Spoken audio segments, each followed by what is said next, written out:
Hello. Morning. Sorry to keep you waiting. I was on drop-off duty today. I know how that is. How Yeah. many were you dropping off? Just one set or both sets? One set. Okay. So the au pair is off today and tomorrow. Her Oh, sister and brother-in-law came from Germany to visit. oh wow. And so they drove down to Austin. And so Jennifer and I are we're solo parenting, but there's two of us. but we are That without was so help funny. today. Yeah. So I'm starting a little bit late. That's my fault. Sorry about that. Man. Wow. I can't even. I'm not Yeah. even. I don't want to go into my stuff with kids right now because it's just like there's a lot of stress and pressure and all that stuff, and it's like I can't. But I just want to say I can't imagine when you get to my phase and you have four of them and they're all so close in age. Yep. Just like, Yep.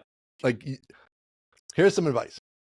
Tell me. I was not mentally prepared. Like you have to get mentally prepared for this like Okay. years in advance. Like you just have to be saving, be financially prepared, but also be Oh, great. mentally Yeah. I don't want prepared to. I don't want to talk about that. with Let's go to with the the mental side. transition. The whole thing, just be ready because it's very stressful. There's a lot going on with it.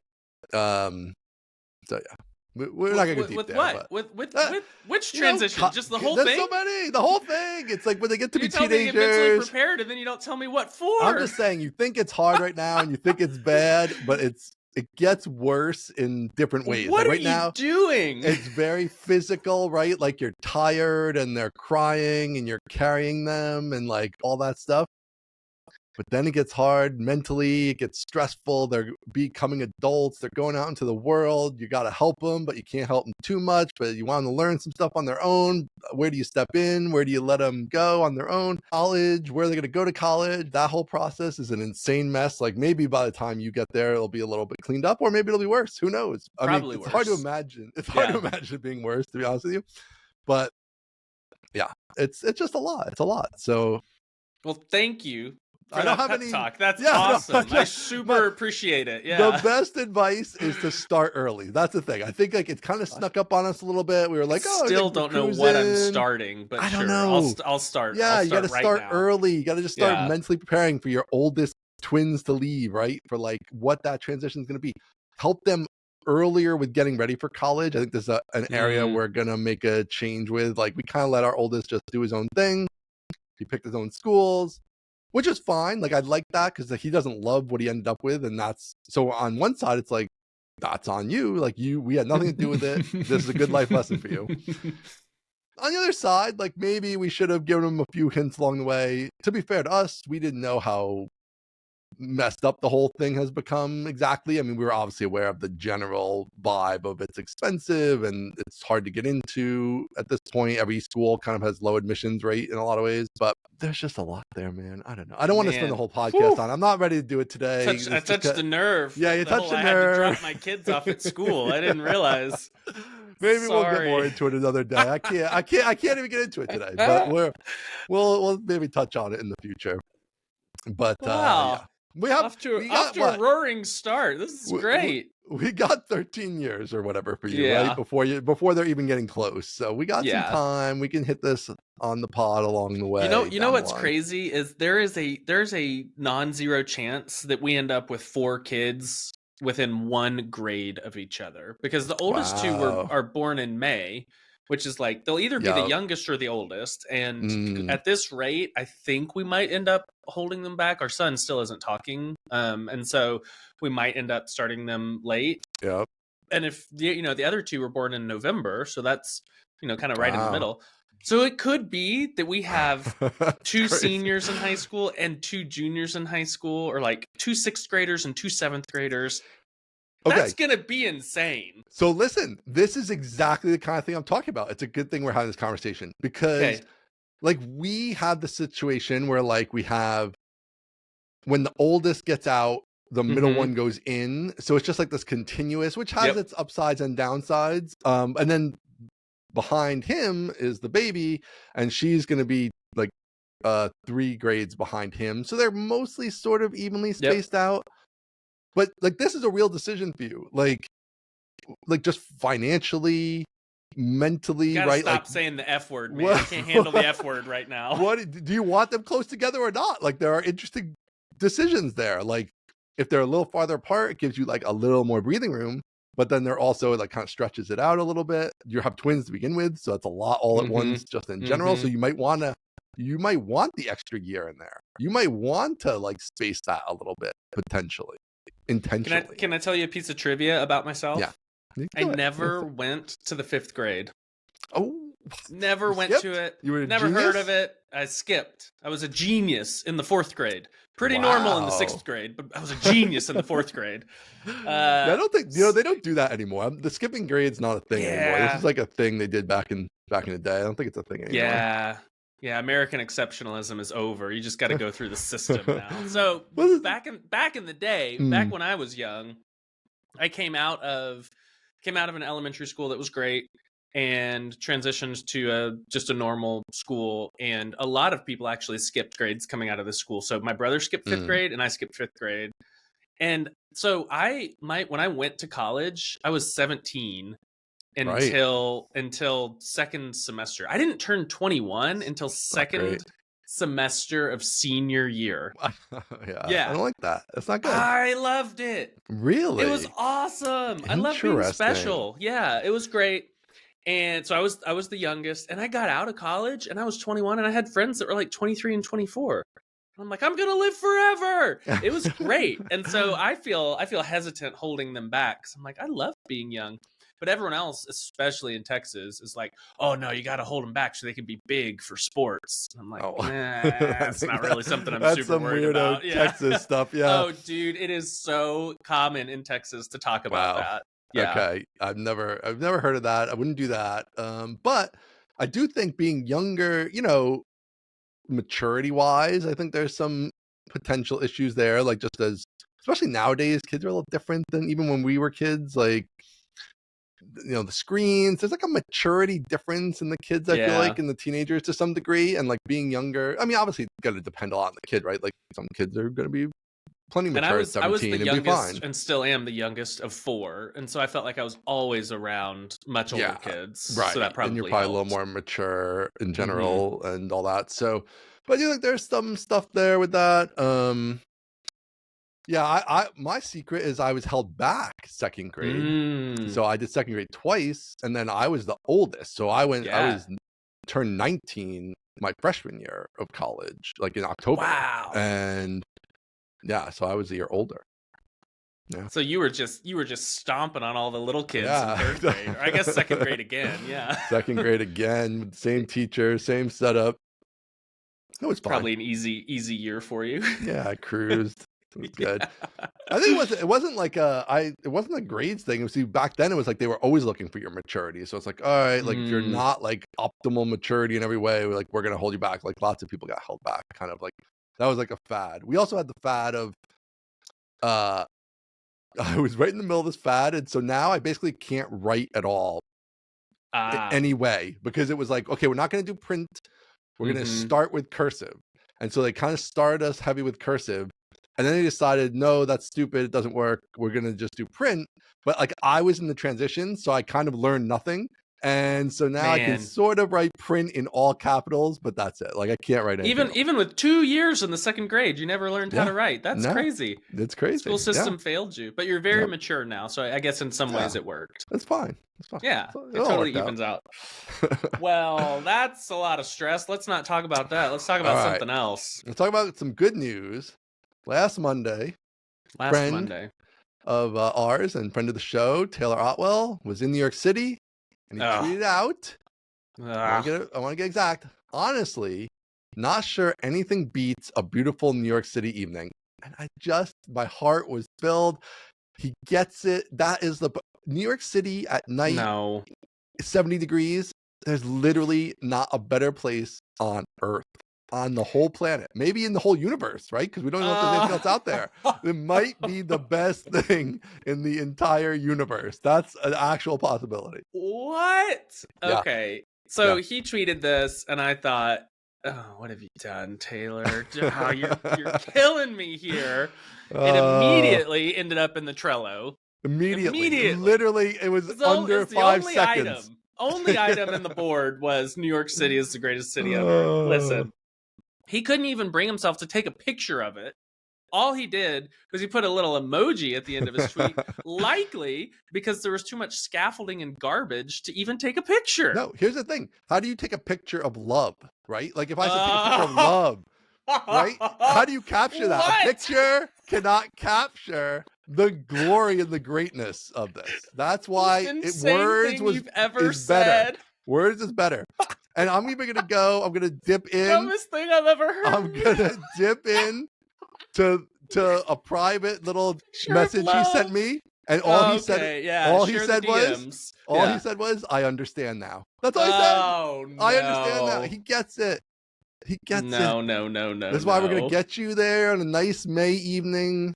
Maybe next year. Oh, maybe next year. It's going to be 70, 75 degrees. The city's going to be alive, lights, people. I just want to go on the record as saying, how do you take a picture of love is the most insane thing you have ever said on this podcast. You've been wrong a lot. You've been almost exclusively wrong on the 30 or 40 episodes we've done here. Mm-hmm. How do you take a picture of love is the most crazy thing you've ever said. Of all the directions I thought you were gonna go, I gotta admit that is not the one. That's why he couldn't do a picture, man. Mm-hmm. There's no way. How are you gonna capture it? You can't capture a feeling in a photo. It's not possible. The words are enough. He gets it. He understands. He feels vibes. The only thing that I think I will concede, the only point I think I will concede is the energy of the city. That I believe that. I understand that. I like that. I think that's great. It's just everything else. It's just the traffic, the scaffolding, the garbage, the urine, just everything else. If it were like clean and tidy and not claustrophobic. It is clean. No, it's not. How can you have a guy pooping in a box and call it clean? If you were there in 1992, you'd be like, holy shit, it's the cleanest city ever. It's so clean. And by the way, when I go to these other cities, they're not clean. Or as compared to the 90s? Now, as compared to the 90s. Yeah, now it's super clean. It was not clean in the 90s. Yeah. But I was in Chicago a year or two ago. It's filthy. It's terrible. New York City way cleaner. You get murdered in Chicago. So I'm not Dallas, going. I can't wait to see Dallas. I don't think it's going to be as clean as New York.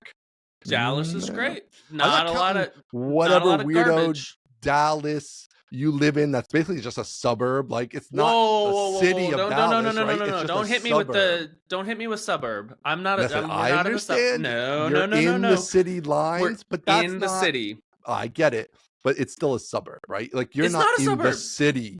I am in the city. Buildings Dallas. I'm not downtown. You have all this land. Yes, you have all this land. It's basically just a suburb.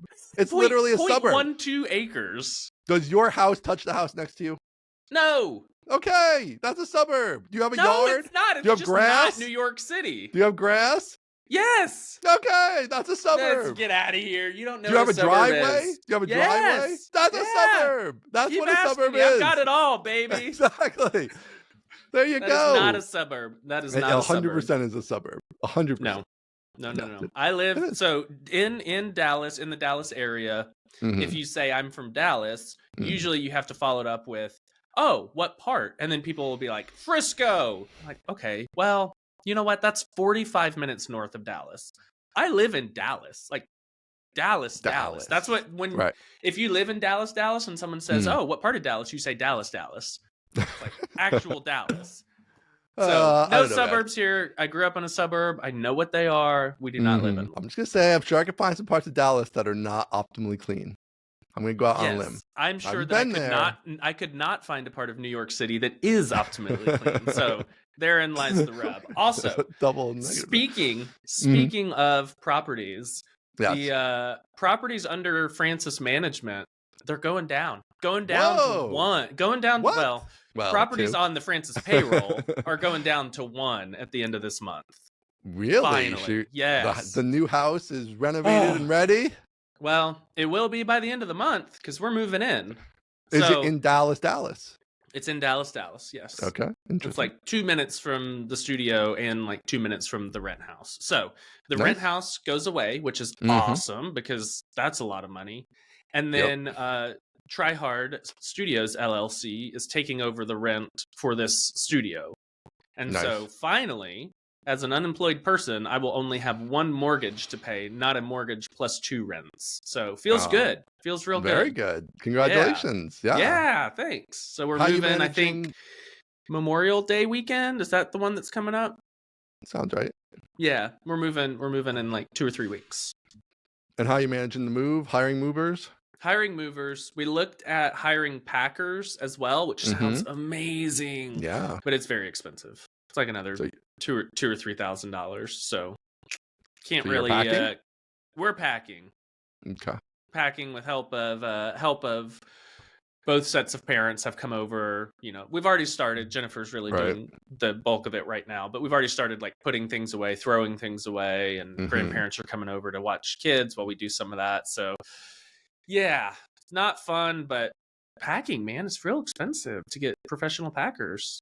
Yeah, we got lucky. So we built our house like now 14 years ago or something like that, and it was during the 2008 like economic downturn, 2009, whatever it was. Yeah. And 15 years ago, whatever it is.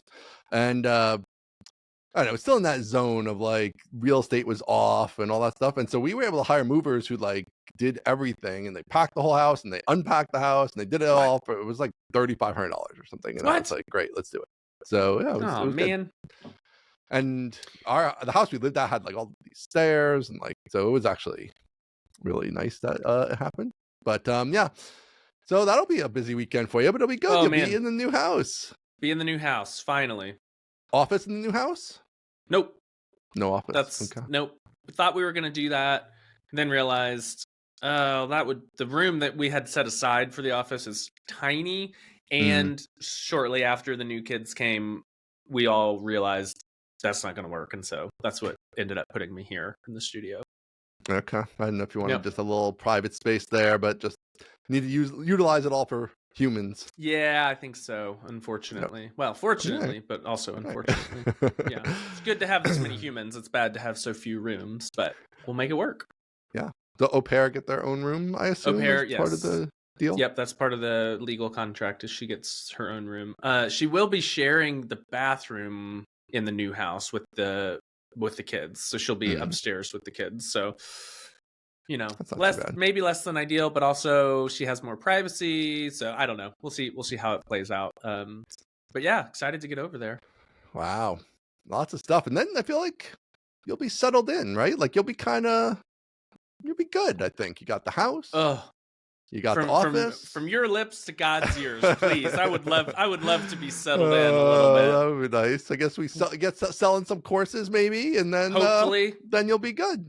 Hopefully, yeah. What a wild couple of years, huh? One set of twins, and then was like, all right, leave Tupelo, go to Planet Scale, get settled in. Oh shoot, we're having more twins. We got to move. Let's rent this house. Great, we had the twins. Now you're laid off. Now you've got rheumatoid arthritis. Now you're starting a business. Now you're remodeling a house. Like, what are you doing, man? You're building an office. You're like, think it through. There are these years that just end up that way. Definitely, it's crazy when that happens. We just have these years sometimes that are hectic in one way or other, and then you appreciate the down. I don't feel like I've always appreciated the down years enough. Like trying to do more of that. It's like, when there's a down period or even a down day, like. Gotta appreciate that, because then when you get the crazy times, it's like it's crazy when in the crazy. It's crazy. Oh man, it's crazy. So, yeah, reducing the burn, that should help. Reducing the mental stress of like trying to run a remodel as well. So yeah, things are looking up. Talked about that much, but that's its own craziness. I mean, when we were building our house, I mean. You really got to be on top of stuff, and it's hard to be on top of stuff when you're getting laid off and you got babies and the whole thing. But it's the contractors aren't always. They're not great. So they're not great. So you kind of have to be on them. I don't know if general contractors or accountants are worse at communicating, but they're in the running. They're right there together. Yep. It's crazy. We had our electrician in our job when we built our house. Like, I mean, this guy, he was like kind of a friend, even of the family. He knows we're like super techie. That we got at the time, the internet was over the cable wires, and that the internet was going to be really important to us. Like this, he knew this, and to save literally like I don't know if it was some aggravation or maybe a few dollars or whatever it was. He put these splitters in the wall to connect cable wires together instead of doing home runs all the way to the basement. And then we move in and we try to set the internet up and nothing freaking works. Like, because these splitters are like some ancient splitter that's got zero bandwidth connecting these two cable wires. Brutal. And it was just like this whole brutal thing. Obviously, the whole house is finished. The walls are painted. Everything's done. Like, how do you fix painted. this? Yeah, there's no getting it out. Yeah. So we're having to like run wires in weird spots to like get at least one home run for the internet. And it was just like, why? It's so crazy. I want to build a house someday, but it scares me because I feel like building the second house is actually what you want to do. You don't want to build. You don't want to build a house the first time. Nobody wants to do that, because after you build a house the first time, you're like, well, now I know what I would really do. Now I know how I would fix everything. Yep, like, exactly. That's exactly painful. how we felt. We were like, oh, we just spent all this money and depleted our savings, did all this stuff, and like now we know what we're doing. Like if we had the money and time and energy, we could really build the house we actually wanted. But yeah, definitely that's second house or retirement house maybe, where like the stakes are not so high. It's not like kids and all that stuff in the mix. It's like whatever, I'm just gonna be hanging out. Maybe something like that. But I'm one of these days after Steve and I get super rich, I'm gonna build like a creek house or something. I don't really care for a ranch so much, and I don't really want necessarily want like a lake house or a beach house. I want a creek house. I want like a house next to like a babbling brook. That's what I want. In COVID, we rented a lot of those up in the Catskill Mountains, which is near here. That sounds nice. Yeah, it was great. It was like, I like those, especially in like the summer where it's like the creek bed is actually like mostly dry. Maybe there's just like a little bit there. So you got like, you're walking out on the creek bed, you're kind of hanging out, but there are some pools downstream and stuff. And then, like in the rainy seasons, you got like the little mini river situation going on back there. So yeah, I'm down with the creek house. I like this idea. Okay, that's the dream. Let's see if we can pull have water in Texas. Is there streams and creeks and things? Of it. Yeah, we got tons of water. We're not California. We got tons of water. We got water everywhere. All right, good. All right, let's talk some business. You released a trailer. How about that? Did you like it? I loved it. I loved everything about it. It was a good trailer. Executed. It did bring up obviously some questions we're going to talk about, but give us the rundown here. So we released a trailer for the first course that we're working on, which is a SQLite course, or SQLite, which feels insane. So SQLite. We released it last week. Typical, hype trailer for a database course. right down the middle, very normal. So the big announcement was, 1, we're working on a SQLite course. 2, it's being sponsored by Terso, which is awesome.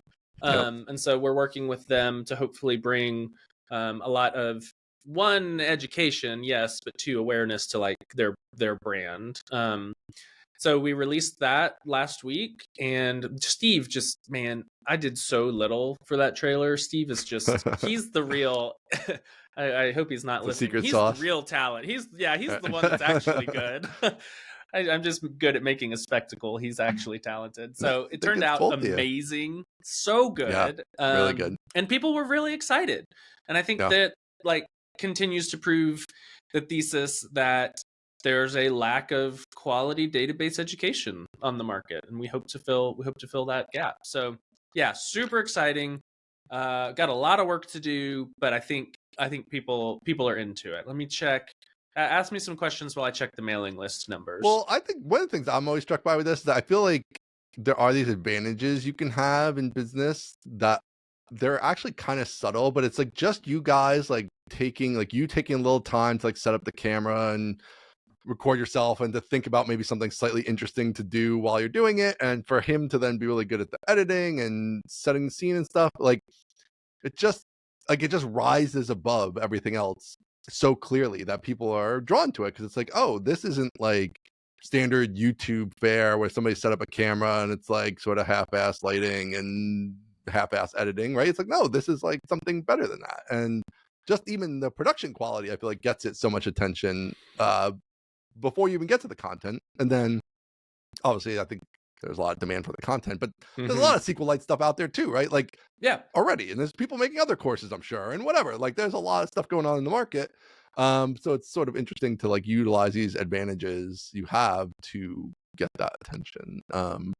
Yeah, so I think you're absolutely correct. And we could have gone a different route of like just announcing it and saying, hey, we're working on this course.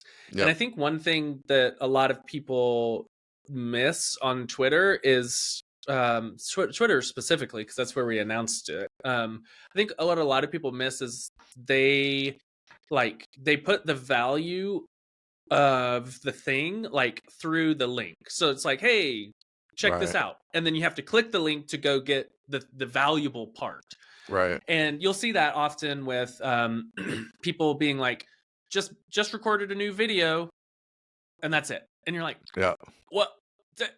Tell me more. Like, I'm not going to click the link. I'm sorry. I'm not going to do it. Or somebody will say like, y'all go check out my new article. It's like, no, I'm not going to do that. I'm not going out of the stream unless I know that it's I'm wired in. I'm not getting out of here. So I think what a lot of people miss is like taking some of that value or interesting content and putting it on the platform such that people share that announcement. Which of course, you know, if you hold constant that like 3 or 4% of people are going to click through, which I have no idea, just totally making that up. If you hold that constant, your goal is to make the announcement tweet as shareable as possible so that it gets more and more views so that 3% becomes a meaningful number.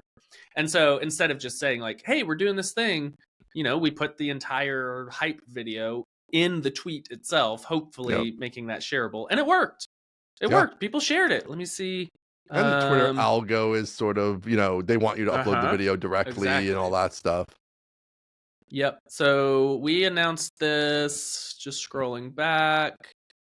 We announced it on May 7th, and it has 270,000 views on Twitter. Holy cow. Which is crazy. And the mailing list, mailing list right now is at almost 2,000 people on the waiting list. So not bad for one tweet, honestly.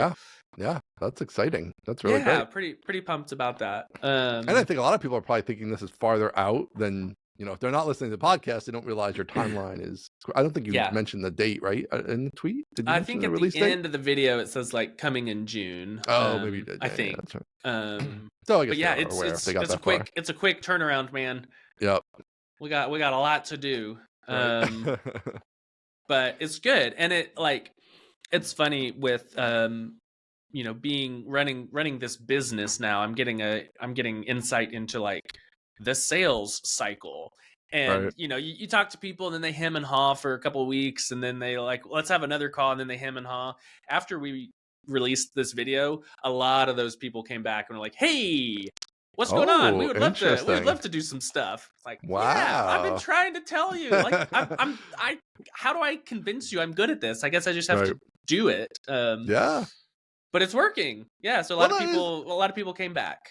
That's a really interesting thing too, because like kind of your biggest splash has been under the Planet Scale banner, right? So I could see that like people are like, well, how much is Planet Scale? This Planet Scale? Or how much maybe they're helping you produce or research, or who knows, right? Like we know that you and Steve did a lot of the heavy lifting here, but like, you know, from the outside, it's not as clear necessarily. So as you guys are able to produce more, obviously complete courses will be even better, but even just this trailer video, it's like, oh yeah, like obviously the two of them did this, and it's awesome, and it's gotten a lot of attention and gotten a lot of signups and all that stuff. So yeah, it's all that, you know, it's just like when you're selling B2B software, it's like there's a reason every B2B app has a million logos about how, you know, Microsoft uses it and this company uses it, because the social proof is valuable, and helps people be at ease with that. You have some idea what you're doing, and it's somewhat valuable. So, and I think the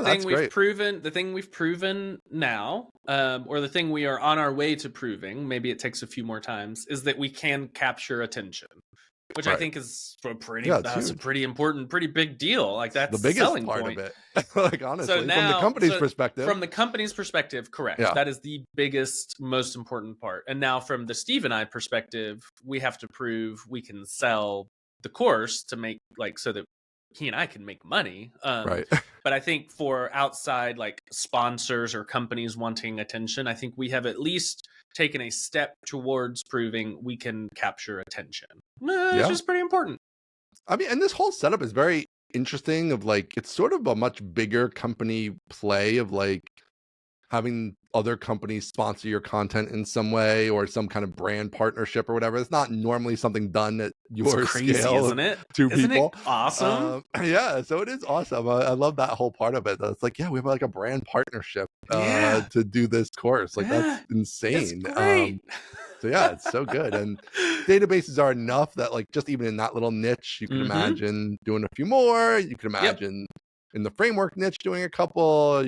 You know, there's not 100 of these, but there are more than one too. So you can imagine there's enough a few done. for us to be eaten for a while. Busy for a while. Yeah. So so how's Terso been to work with? I guess I know you can't go maybe super deep, but how's that whole process gone?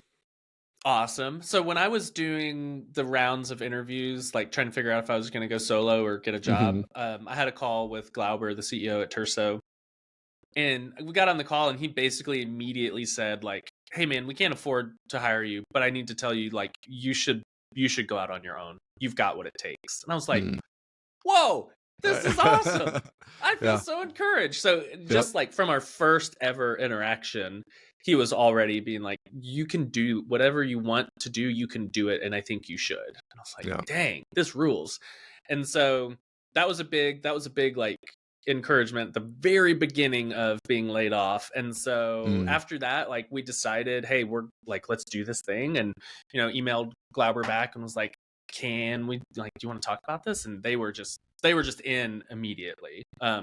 So they've been super great to work with, very much like trusting us to kind of like do the right thing. It's very low stress, low pressure. And our goal as Steve and I, our goal is to like so massively over deliver that they're just happy forever. And I think like the announcement tweet of the course that is to come is already doing that. And so I feel really good about that. Yeah, they like, gotta be happy with that. Yeah. If they end up getting 10 or 20 times the value that they're paying us in US dollars, I'm like, that's amazing. Thrilled to death for them. Don't feel any % bad about leaving money on the table. Like just happy as could be. So it's been great so far. And I think it will continue to be great. I think a lot of the responses online were very positive about us working together. It's a very well-loved brand. And so people are pumped that we're doing it together, and I didn't see anyone being like, oh man, I can't believe you're working with them. So no, not at all. It's great. And that's even a thing, like definitely if you're able to capture that information, hopefully like that, especially if it's a good number, I think that'll be huge, because like then you can just go to everybody else and be like, listen, this is ultra low risk, right? You put money in, more money comes out the other side. Like that is a no-brainer. Even if you don't get the 10x, even if you get a 2x, right? Even if you get 1x, you're not going to lose any money, right? And it's like you're most likely to make 2x or 3x or 10x or 20x, right? So just makes it easy for the marketing managers to be like, sure, let's do it, because my risk here is minimal, my work here is minimal. Every marketing manager loves that. Low risk, low work. Yeah, let's do that. Good return. Yeah. Right. let's do that for sure. That. Yeah. So, all right. So in this video, though, we're going to dig in. All right. A little bit. All right. Everybody's happy on the internet. The Twitter people are happy. That's great. Except the no man. Except Ian the no man. I'm not really know about this, but it was fascinating, because it's like so the video is you kind of reading the docs or whatever, something you're reading. And kind of throughout the week, not just in the video, you know, you've been releasing some of your process, which appears to be you destroying entire forest full of trees to print out everything. You're out there hacking a tree down, you're making paper, you're doing all that stuff. Anything I don't need in the forest, I just light it on fire so no one else can have it. Yeah. So what are you printing out? What are all these printouts? What am I not printing out? Name something. Okay. I've printed it. Let's see. The docs, obviously. The docs. So the SQLite docs, very good, slightly funny, very opinionated. I have and noticed very, that in the docs in the past. Yeah, very, very transparent. Very much like, hey, if you do this, it's going to end poorly for you. It's like, they're very old cool, school thanks. open source. These are not the Laravel open source docs. No. These are like curmudgeon-y guy, 1993. Yep. This is why this thing's all messed up. It's still messed up. I'm probably never going to fix it. Throwing shade at other parts of like the computing world, like basically making jabs at cheap hard drives or certain ways the Windows locking mechanisms work in the file system. And it's like, dude, you know way more, and you have way more opinions. This is the kind of person that's like, you know how some people have opinions on everything, and everything they say, you're like, you have no idea what you're talking about. I don't know what you're this guy has opinions on everything, and he knows everything. Right. So I'm like, great. I believe you about Windows sometimes lying whether the content has been flushed to the disk out of the buffer. I believe you. I have no idea what you're saying, but I believe you. So I printed all the docs, all the docs that are fit to print. So there are some that are like, that's a great name. I should start a printed documentation company called All the Docs Fit to Print. That's that's copyright now. Some of the docs are more about like the low level C APIs and interfaces and stuff. And that's just like, you're not getting in there. I can't grasp that, and it's not relevant for the course, since I didn't print those. But I printed everything else. And then I also went to like, so I went to Hacker News, like the hn.search.algolia or something. There's an Algolia site where you can search Hacker News, and so I just searched. Yeah, it's great. Let me see if I can pull it up. I think it's hn search. It's really good. HN search Algolia, and it's of course wicked fast. Yeah, hn.algolia.com. So you can search stories, comments, all that stuff. So I just searched all the stories that had SQLite as a title and had like a good amount of upvotes. Found all the blogs, went through. Yeah, found all the blogs that like all the articles that they were referencing. Went through and printed all of those. Printed anything that those articles themselves referenced. So I ended up with a lot of like fly.io blogs. There's a guy called Simon Williamson, maybe Williams, who's written a ton about SQLite. And then there are a few other sources that I ended up printing a lot from. So I printed all of those. And then for some stories that were like, ask HN, why do you use SQLite? I printed all the comments. And for some of the bigger stories, even if they're like aren't Ask HN, for some of the bigger stories, I printed all the Hacker News comments for those too, and it's great. So then you follow the web, web of links out as far as you can go. You print it all, and then you sit down and try to digest it all. So that's what I'm printing. All right, now do you also bookmark, or do you just print? I do actually bookmark. Yeah. Okay, so you can go back to digital should you need it. Should I? Yeah. Okay. I mean, people were a little obsessed with the printing, which is fine, and I was okay with the printing. I mean, we had talked about that you're a big printer before. Big printer. But I'm a little more concerned with your highlighting technique, because it's a good technique. It's a good technique. There's a couple things where you're highlighting a lot, which I feel like is interesting. Maybe that's just the on some pages, right? Maybe that's not universal, but you appear to highlight with a ruler. Wow, or some type of device. I don't know what is going on. It is a device. A ruler. What is going on? That is the word for it. Is a ruler. Okay, it's a ruler. It's a straight device that I use to help highlight. It is it's a great little ruler. It's a little 3-sided. It's almost like a prism, an elongated like prism. One of those triangle architecture rulers. Yeah. Okay, exactly. It's an architecture ruler. Really great. 6 inches long, so it's not embarrassing. So like when I go down to the pool, I'm not like the guy bringing out my drafting board and stuff. It's probably still embarrassing. But when I'm walking on the treadmill, so I'm walking and I'm reading, try to highlight, you're all wonky hand. Right? So you're walking and you're like, whoa. This is embarrassing. So I have the ruler for when I'm walking, so I can put it down on the page, slam it right across the ruler, and be done with it. Oh, wow. Yep. there's a care level there I'm Yep. enjoying. Yep, gotta do it, man. If I'm highlighting and I'm hitting, I'm hitting a line or two up or a line or two down, it's like I gotta reprint that. Yeah. Now, okay, so what's your next step? So you have a big, huge pile of highlighted, printed out things.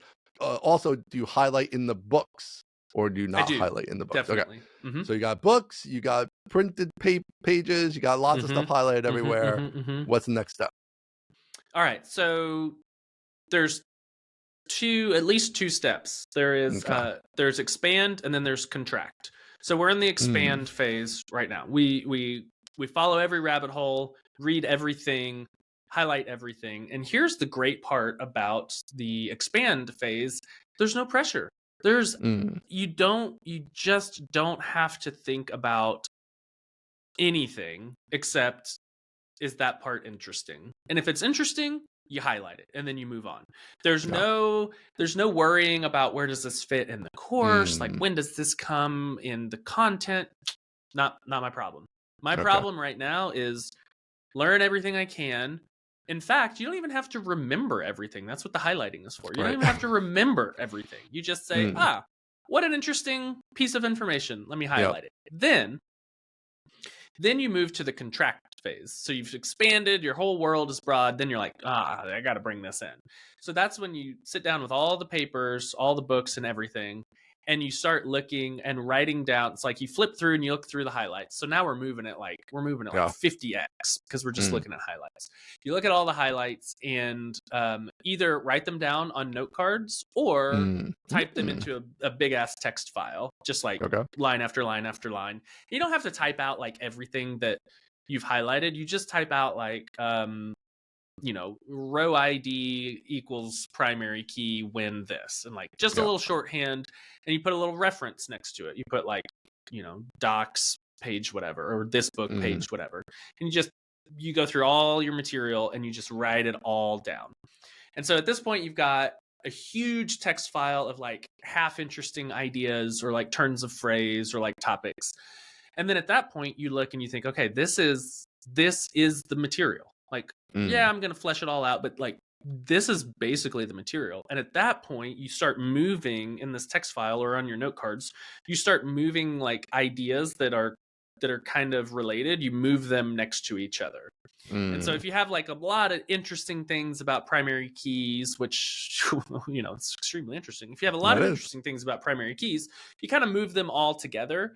And then that's when you start to see the outline like emerging out of this primordial soup, because then all these clumps are together and you're like, actually, I got to talk about this before I can even talk about primary keys, because there's some backstory here. And so you put that one above the primary keys, and that's when it kind of all just like, it all just shakes out. So that's the process. What do we think? It's pretty good, right? It's pretty good. I love it. Well, so here's the thing that's interesting to me, because I feel like the really big upside of the printed pages / books and all that stuff to me is that I've never personally been able to find the like digital version of that's really worked. Like once Notion gets too big, once the wiki gets too big, whatever your thing is, right? We've all tried them all. It does falls apart a little bit when you're trying to get through this, what you're talking about here. If you just have a lot of ideas in there, and whatever. Obviously, people are able to use it. I've never been able to use it. It sounds like you haven't made it work for you in that use case. I have other use cases where they're great, but in this use case, I have not found it effective. And so that kind of just going through the paper and on paper like is actually easier in some ways in that regard. And then to move it to digital, I like this idea of a single huge file, because it's like it's just I'm not going to try to make 1,000 pages and then I don't remember what page that was in. And then all that stuff. It's like just and then put you it come up all with like in one spot. Like a tag you have to invent a scheme or something. Yeah, right. So I like all that. Now, do you reference where you found the item? Definitely. Like when you put it in the text file? Okay. Definitely. So I'll come up with a shorthand. So like when I did it for the MySQL course, it was HP3 and HP4, because that was high performance edition 3, high performance edition 4, and then the page number. And so if I do need to, like if I'm sitting down to start recording a video and I'm like, what the hell did I write here? Or, equally likely, I need a little bit more info for the specific thing I'm Right. about to say. Then I can go back to the book and like read the surrounding text. But yeah, I come up with a shorthand, and I put every reference I can in there. I'm down with this process. I like this It's process. good, I'm a big right? fan of the huge doc. I feel like in the age of like LLMs, like just a one huge page could be kind of cool if you wanted to dump it Yeah, in there and that's find me interesting. interesting cross references or whatever. Who knows? But like, um, yeah, I think that sounds good. So like, are you to recording yet, or you're not to recording Not yet? yet. Okay. Not yet. That actually starts this week. Okay. Yeah, so I'll record this week, next week, and the week after, with a goal of hopefully releasing June 4th, leaving June 11th on the table. Those are both Tuesdays. But yeah, I'll start recording this week. Today and tomorrow's goal is to come up with the curriculum, like the outline. I feel like I've read enough, and it's really interesting to me to read these docs because I already kind of have like a lattice, a mesh of information in my brain about SQL in general, and specifically how MySQL works. And so everything I'm reading is kind of like getting caught in this mesh or this lattice and like attaching to other things that I already know. And I feel like the web is getting denser. And, I can, like, a lot of the stuff I'm learning is like, I view it in the light of how it works in MySQL. And so it's like, oh, I have this knowledge. I can associate this new knowledge with the old knowledge because it's slightly different or the same or whatever. Yeah. And it's just very, very satisfying to like learn this stuff. I'm enjoying it immensely. So one other thing, it doesn't sound like you've done this, but I wonder if you've thought about this, like, so you have access to this sponsor, and they obviously know a lot about SQLite. Like, are you planning on interviewing people there, or like getting any knowledge out of them as a resource? And or if you do this in the future, might you do that? Yep. It seems like that could be an interesting angle. Yes. So I think I will probably end up talking to, some of their engineers, or if they have like a DevRel or somebody, I will talk to that person to get kind of an angle from like the company's perspective.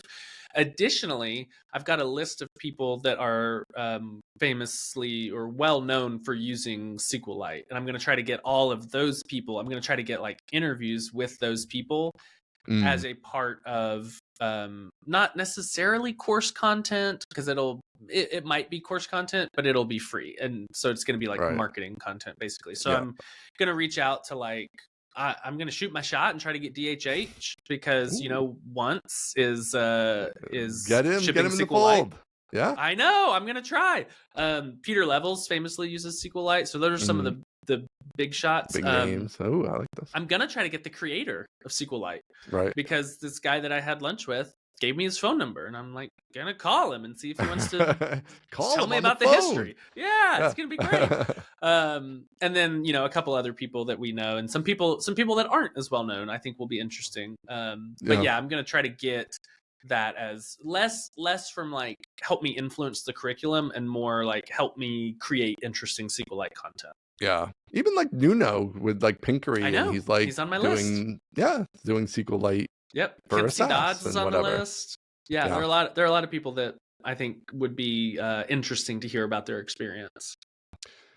All right, so I don't know. Do we have other items on that topic? Otherwise, I want to go to a technical topic quick. Oh wow, this is the part where my wife Jennifer turns off the pod. Let's see. We have a piece of feedback I thought would be interesting, and it kind of ties into what you just said. All right, I think that's it. Hit me. All right. So obviously we'll talk about the course more along the way here, but Sebastian Dane, I think I'm so. saying his last name totally wrong, but he had a question for us, and I thought it was interesting, and it just tied in with what you just said. So listener question: would love to hear thoughts on identifiers in Laravel and databases, auto incrementing IDs, UUIDs, snowflakes. What are you using these days, and why, from a security, portability, and database perspective? So great question. Yeah, this is something like everybody hits early, right? It's like you're everybody there. Day one of your new project. You're like, all right, I got to build some tables. Let me get the schema builder thing going. And I'm like, what do I do for the IDs? Do I use just the incrementing IDs? Do I use the big ins, the regular ins, UUIDs, whatever? So what are your thoughts there? I have many. My thoughts are legion, as one might say. All right, so let's see. I need to do a full like video on this because it's a very interesting and very complicated topic. So I'm gonna hit the highlights as quickly as I can. So the question is, what should you use for your primary keys? And the answer is 99% of the time you should use auto incrementing unsigned big integers, because it gives you infinite room. Like you're never gonna run out of unsigned big ints unless you're getting paid hundreds of millions of dollars to run your company. You're gonna have 20 database guys if you hit that issue. Exactly, like, it's not a problem. Exactly. Yeah. So put aside your fever dreams of running out of big ints. Never gonna happen. No. Okay. That being said, why are big ints better? Okay. The alternative to a big int is some sort of UUID, right? GUID, ULID, snowflake, some sort of string. First of all, huge size difference in an integer and 128-bit string, right? So the size difference is massive, and people right now are probably, tapping on their phones being like, but Aaron, hard drives are cheap. It's free. Like, yeah, okay. I understand that. Here's the thing though. You want your, when you're dealing with millions or potentially hundreds of millions of rows, well, it turns out size kind of does start to add up over time. But the more interesting thing is when you index those values, then you're not just talking about hard drive space, right? You're talking about something much more expensive, which is memory, and you want to keep that as compact as possible. Mm-hmm. So that's kind of compelling. I think it gets more compelling when you talk about it in from a perspective of MySQL, because every single secondary index, so not your primary key, every single index that is not the primary key has a copy of that primary key in the index. Mm-hmm. And so if your primary key is enormous, then all of your secondary indexes are going to be much, much bigger because they all contain that identifier so that they can go back to the main table and find the row. So now we're like doubling or tripling. I mean, how many indexes do you have? You got 10 indexes? We've got 11 copies of this huge UUID flying around everywhere. Yep. So that starts to get really expensive. Okay, somewhat compelling. The most compelling reason to use auto incrementing big integers is they're auto incrementing. So the way, at least in MySQL, the way that the table is arranged, the actual, like, your content in the database is arranged by primary key. So when you have an auto incrementing big integer, new data just goes at the end because it's just like, well, it's the last one. I'm just going to put it at the end. That's great. Super fast. Nobody's moving around the old stuff. All that old stuff, leave that alone. Stay right where it is. 3 is bigger than 2. 4 is bigger than 3. We just keep adding on to the end. When you have one of these UUID variants that are random, or rather are not time ordered, if you have a UUID variant that is not time ordered, you could end up putting data anywhere in the middle of your table, right? So if you generate this UUID constantly, you generate this UUID, and then the database has to be like, all right, well, I got to slot this in order in between all these other UUIDs. It finds the spot for it. Potentially, it has to rebalance the entire table such that that tree structure is pretty and normal, and like the left and the right sides are all balanced out. And so potentially every time you're inserting, it's moving a bunch of other data around. It's like, well, shoot, I'm out of space on this page. I got to break this apart, add some new pages. And so finally, if you're going to use a UUID, you must use one of the ones that is time ordered, which I don't remember what the variants are. I think variant 4 is bad. 7 is good. Okay. Yeah, 7 is also time ordered. There's also a ULID, which is lexicographic, I think, maybe. Yeah, there's something with that. So I haven't looked into that one as much. That's always increasing, which is what you want. Mm-hmm. And if you're going to use a UUID, you want to store it as binary data, not as a string, because it's storing all of this character information, which doesn't actually matter. Like, you're not actually looking at the characters. The characters are irrelevant. So you want to unhex it and store it as a string. Now, final point. This is just not true in SQLite. It's just not true. Oh, All of ooh. what I said is basically not true. Breaking news. Yeah, save for some of like the size, like it's still much bigger. But SQLite uses a secret auto incrementing ID. Oh, right. It just has a key behind It the uses scenes. the row. It uses something called the row ID. And so if your primary key is this giant UUID, all of the secondary indexes, they actually contain the row ID, not Right. the UUID. And so it's like they use a secret ID to cluster the table is what it's called. And so the penalty is much less, but I would still recommend using auto incrementing big integers, even in SQLite, because then you can avoid a second lookup, which is a topic for another day. How did I do? I think that is pretty good. I think I agree with all that. That's all good stuff. I think the only thing I would add, I think, is that one of the people get like worried about the performance of, whatever, I'm going to have a billion rows or whatever. But I mean, you could see the performance issues of like bad indexes and large indexes or no indexes and things like that much sooner.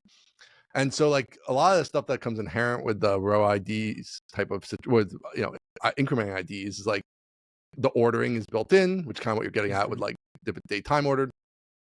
So you really want that. Otherwise, it has to order on something and it has to do more passes over the data to reorder versus knowing when it read it, it's in order, or maybe it just has to reverse it.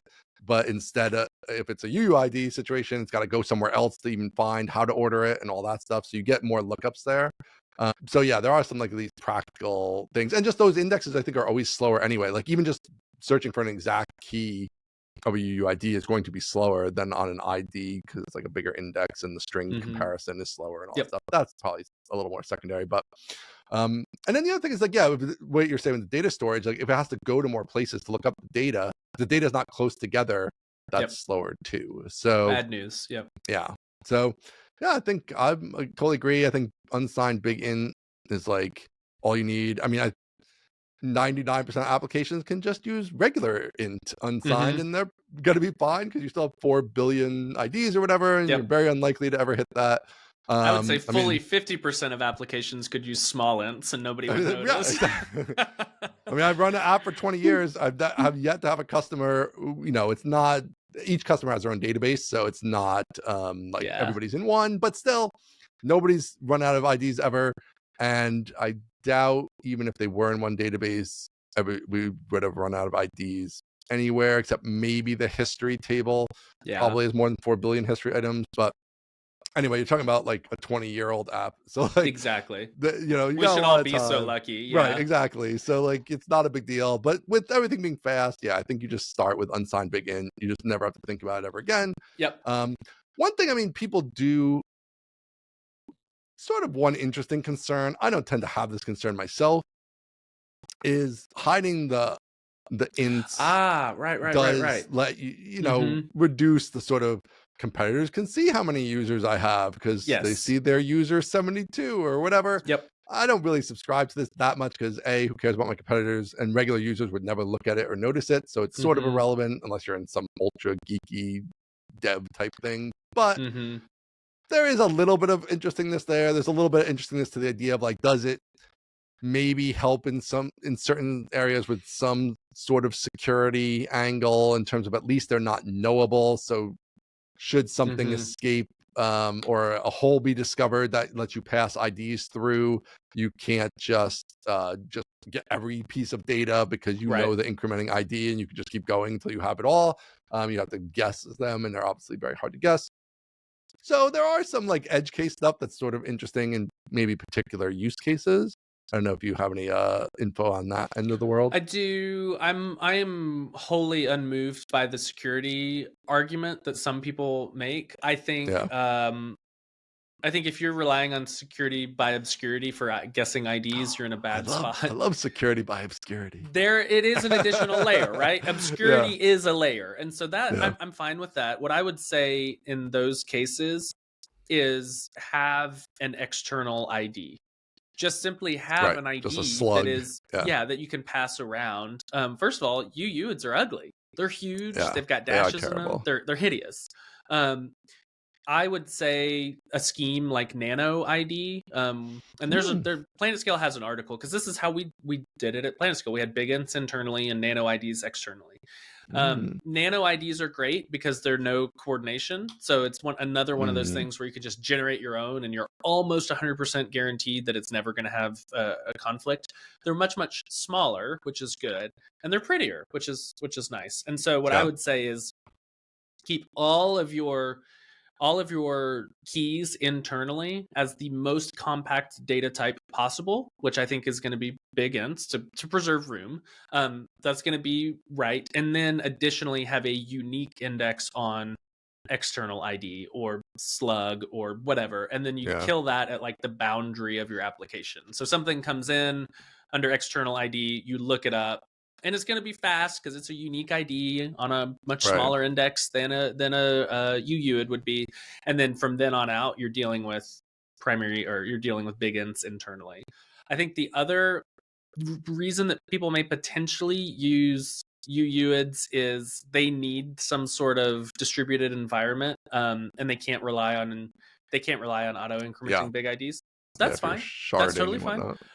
Exactly. And then the other thing is, if you are inserting so many records so fast, you can have some contention to get that next auto incrementing number. And so for very, very few people, if you're inserting too fast for the auto increment to keep up, you can generate your own UUIDs with no coordination, and you won't have that tiny bit of luck contention at the auto increment layer. So there you go. I like it. I don't like. And if you want more of that, go to highperformanceSQLite.com to learn more. It always bothers me that they're like not actually necessarily unique. You know, like I know it's extremely unlikely that you would ever have a duplicate, but it's not actually zero that you would have a duplicate, which sort of is just always in the back of my mind. It's like kind of bothers me. I'm honestly, I don't think I've ever used a UUID ever in a production application. No, I don't think I have either. But all right. Good question. Couple other light items here. iPad ad. Yeah, what'd you think? A little the culture. Yeah, I thought it was really weird and bad. Okay. Like it was just bizarre. Like the I'm not usually like super sensitive to these type of things, but it's just like the emoji when its eyes burst, and you're just like, man, I don't know. This is like a weird vibe. And like, yeah, I get you're squishing all in there and it's thin and okay, I get where you're going. But yeah, I don't know. And then like, especially when people came out with the reversed version and it's like, oh, everything comes out of the iPad and it's all this wondrous. Like that's what the ad like so clearly was trying to convey and should have been. And instead it's like this ultra negative, we're crushing the humanity out of everything and putting it in this sheet of glass that's got no soul at all. Right, with the cold dark blue lighting and steel and Terminator big press squish end of the world type of thing. Yeah. So it didn't work for me. I don't know. What did you think about it? So I think I don't know if I'm the dimwit or the topwit, but you know the midwit, the midwit meme, right? Oh, it's the best meme. I'm either the dimwit or the topwit because I thought this is bad. And so like so in the middle of the bell curve on the dimwit meme is everyone saying like, no, this is actually really good and you don't understand it and it's art and like we have to take risks. And I look at it and I'm like, everyone hated it. It's a bad ad. Like it doesn't matter. That's the thing that like blows my mind is people are trying to defend the ad and I'm like, listen, if everyone hated the ad, it's a bad ad. Right. That's what we're judging on. Is it a good commercial? And if everyone hates it, then no, it's a bad commercial. And I felt the same way. I watched it and was like, I don't like that. Terrible. Yeah, I don't like it. That's as deep as my cultural criticism can go. Is that is good or that is bad? That's why I love Fast and Furious, because it's like that's good. This is a good movie. Yeah, and I watched that ad and I thought this is a bad ad. that was the weird defending to me. The weirdest like sort of defense was like, you know, it's just for publicity, and all publicity is good publicity. And I'm like, Mm. maybe for Ian Landsman and HelpSpot, that would be true. Maybe if you gave HelpSpot an ad that got 200 million views, that even if it Mhm. was somebody, MKBHD, decides to take a dump on HelpSpot, that it would still be good That for would be me because I awesome. get so Yeah. many links and people would know about it, and that would be great, right? And it's like, even though it's negative, it's actually fine. Mhm. But Apple, like, everybody knows about Apple. Like, everybody knows, Yeah. literally everybody on the planet has heard of Apple. They've heard of an iPad. Like, there's no Yes. new ground to cover here of like it's going to be introduced to a new audience. Like, Correct. everybody in the world has heard about it. So it's just bad. Like, if it just makes you feel bad, if it Mhm. seems bad, if it's not interesting, if it's got a weird point of view, like, that's just bad. Apple's not looking at it as like, this is great, we got the publicity we've never had. Right. Like, They didn't they're pull a like, fast one on us. They're like, I'm sorry. They literally said, I'm sorry yeah, about they the literally ad. apologized. Like, Yeah. so yeah. But it was kind of interesting. It's always fun when these things take over Yeah. Twitter for It is an afternoon. You can't overestimate the importance of vibes. Vibes. You really can't. It's all vibes. Everything is vibe driven. You look at, honestly, you look like Vercel, and they just kind of, the vibes are bad. Right.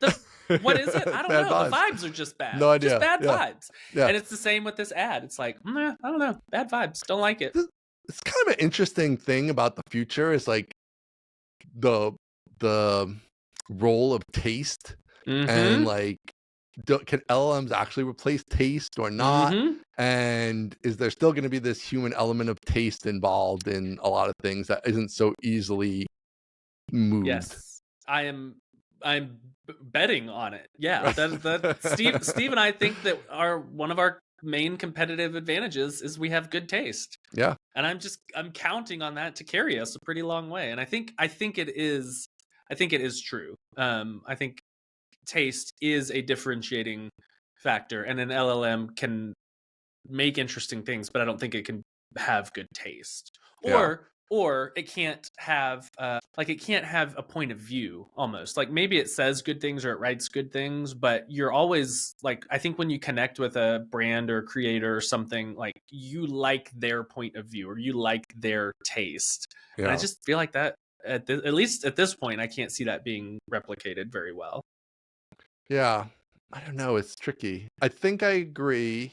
I do wonder, like, if you shoved the Apple ad into an LLM video viewer thing, whatever, could it have come out with the idea that this seems potentially negative? I think it could. Probably.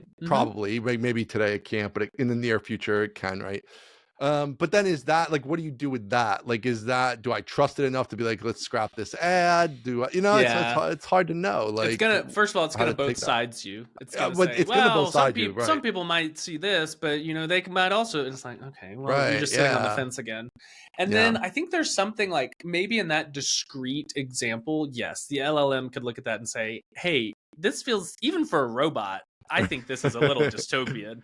It might have uncovered that, but there's something even like more nuanced and less precise about looking at a thing and getting a good feeling from it, right? So you can watch a video, you can watch two videos about the exact same thing, and one makes you feel like, oh, that was really good, and one makes you feel like, oh, it's kind of crappy. And I think most people can't put their finger on why. And I think that is the important part. Like, that is the important role of having good taste, is you can identify things that make the final product feel so cohesive and tight and good that people can't really identify why it's good, but they know, man, this is good. And I don't think an LLM is going to get there anytime soon. Do you ever see, oh man, I'm trying to look up his name super quick. The guy, he works with like a lot of rappers and different odds are low. I know who we're talking about. Rick Rubin. Rick Rubin. Rick Rubin. So I got it. Rick Rubin, and he has a book. He has a fascinating interview. Yeah. So where he's like, great book.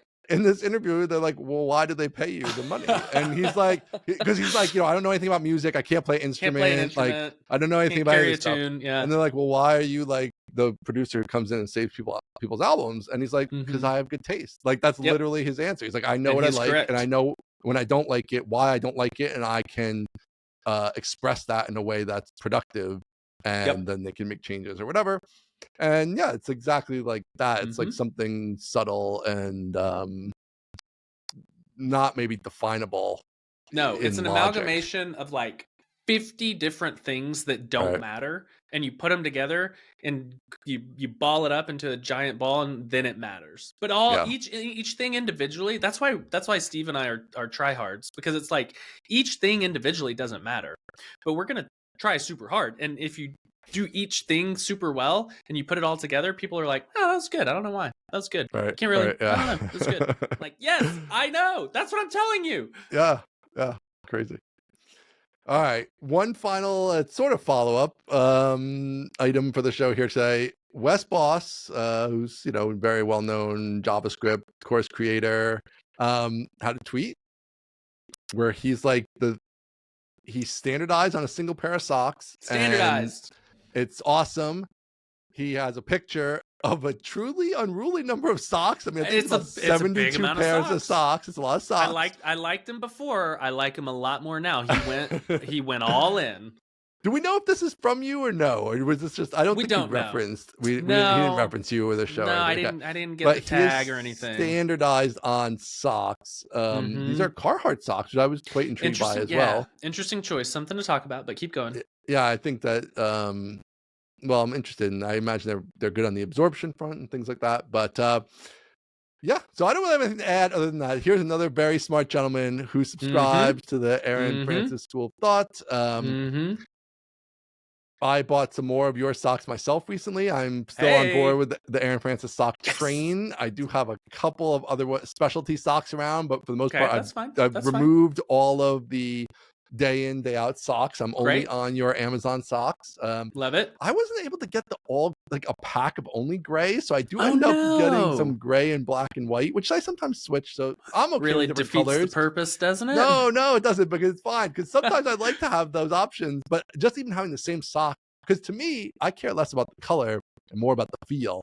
Yes, and I love that every day I get in there in that driving seat and it feels right. I feel comfortable. It's ready to go. Yep. All that stuff. Yeah, I'm not like, oh, this one's too tight. Oh, this one's loose. This one's thin or whatever, because I just grabbed some random one. Shoot, I put on that one sock that I hate. Yeah, exactly. I remember that guy. Yeah. Those guys are all gone. They've been donated. I've ejected them from the dresser. And I'm on board with the sock train for the most part, with a modification. Love to hear it. I love to hear that I'm moving the culture. This is great news for me. So Wes Boss, I just counted, bought 150 pairs of socks. So I see these Carhartts come in a pack of 3 pairs, 6 socks total. That's how many, 2 per pair. That's how it goes. And then I'm counting, I think 25 individual packages. So just real quick, 25 times 3 pairs. I did times 6. Okay, that's much better. 25 times 3 is 75 pairs. Right. So it was something like that. 70 something pairs, yeah. 75 pairs, which is a lot. So first of all, I missed my shot here. He's got 7.6 million views on this tweet. 7.6 Holy cow, I missed that. Million. Wow. Yeah. So feeling a you. little bit like, should have been me. That's fine. So it goes. That's how the algorithm works. Next thing, he went with not the no show, but the low cut. It turns the corner. So on my socks, on your socks, it doesn't turn the corner. It reaches, you got the foot part, then you got the part of the foot that turns up. I guess you call that the ankle. Who knows? Not a doctor. But at the ankle on our socks, it just dips, right? It just dips down to the heel, and then we hit the heel and we go under. These, it's turning the corner. It's turning the ankle corner, and then it cuts across the top and then dips down. I don't like to turn up at the ankle. I'm not an ankle turner. It's definitely touching the ankle at least. It might even be over the ankle, depending on the size of your foot and whatnot. But it's definitely going to be a straight across under or at the ankle situation. Those are the ones I used to wear. I did like those. I do prefer. I've always preferred the low cut, but I've never been able to find your pair are the best pair I've found. They're not really no show. Like there are real no show socks that literally don't show. These like don't literally no show. Right. Like those never stay on your heel though, so they're super annoying. Like there's no way to keep that on your heel. So yours are a nice compromise of like, it's mostly no show. With some shoes, it might actually be no show. With some, it's not totally no show, but it's close enough. And yeah, you're free and comfortable in the summer. It's a little bit cooler and all that stuff. So yeah, he's gone with the more, I would say traditional probably overall, sort of men's sock situation. But I've never even considered Carhartt for socks. So this kind of makes me feel like I want to. That was interesting to me. Yeah, that was really interesting. I was like, I want. My cousin's big on Carhartt stuff, and I gotta get. I don't even ever think of looking at Carhartt. Working man. To me, it's like, what do I need? I'm just sitting here. Like, I don't need Carhartt. But I think their stuff is a little more broader now. Shirt jacket. What do I need a Carhartt shirt jacket for? So I never go to Carhartt. And an orange one, like what? Yeah, exactly. I'm not working on the road. Like, it's fine. I'm not gonna cosplay workwear. Maybe eventually, but right now I'm good on clothes. So yeah, the Carhartt Force Performance sock. It's very intense. I like it. It's just the problem that just turns north at the ankle, which I can't get behind. Yeah. So if there's a Carhartt Force no show, that might be on the table. But what would you do there? Would you actually eject all your current soldiers? Or hey, come on, no way. You're too loyal. No freaking way. I just as a satisficer, I think we've talked about this. Yeah. I'm not a maximizer. I'm a satisficer. I find the thing that I like. Yeah. I'm not out there looking. I find the thing that I like that makes me happy, and I'm happy. And I'm not constantly optimizing. So I'm happy. I like that mindset. Yeah, I got to get there myself. I'm sort of there in some areas, but I need more work. I'm still channeling my inner Aaron Francis on that front. That's good. Satisficers, I think, are happy. I think maximizers aren't quite as happy. It's hard. Yeah, it's true. It's true. You're always left wondering, of all the options I consider, should I have gone with a different one, or is there a better one out there? And I'm just like, man, these socks are awesome. Yeah, me and the wife are really bad at that. We're always like, what about this choice? Let's revisit that choice. And no. Say, you can't revisit. You can't, no looking back. Can't go forward. Yeah. Yep. All right, man. Sounds good. Thanks everybody for listening. MostlyTechnical.com for all the back episodes. Mostly Tech Pod on Twitter, and mostlytechnicalpodcast@gmail.com if you have any feedback that you want to write in. But we will see you next week. Thanks, everybody. See ya.